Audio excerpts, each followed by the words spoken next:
The recent COVID-19 pandemic has, ignited a debate about whether or not the right to protection of individual against epidemics gets counted as an important facet of individualism, yes or no.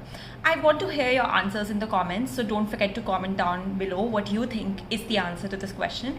Again, this is a question which has not only been debated internationally, but is also a question which has been asked relentlessly in papers like UGC NET and mains and prelims and UPSC and even your entrance to your masters and BA and whatnot, right?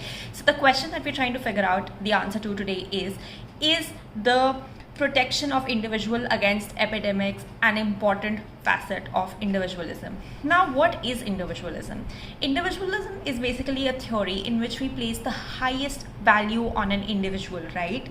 And there are certain, facets to individualism that remain unchanged, that remain that sort of define the concept and some certain rights, in fact, right? The first one of those is going to be the protection of state against foreign aggression. This is an important facet of individualism.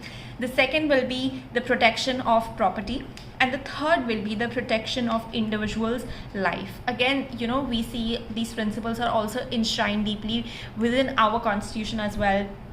From the last one, we know that protection of individuals' life is something which comes under Article 21. Right to property used to be a fundamental right, but now has been moved as a legal right to Article 300A. So these are some of the things that we know, right? And for example, the protection of state against foreign aggression again gets covered under the banner of national emergency.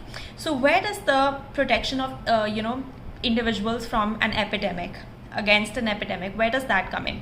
That does, many people argue that this is something which can come under the banner of right to life and liberty, and hence it is a facet of individualism, while there are also naysayers who say that this is not a part of individualism.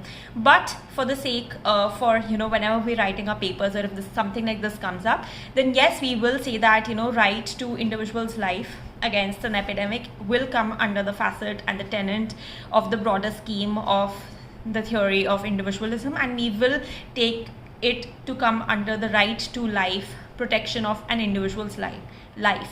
I hope this was useful. If it was, don't forget to subscribe.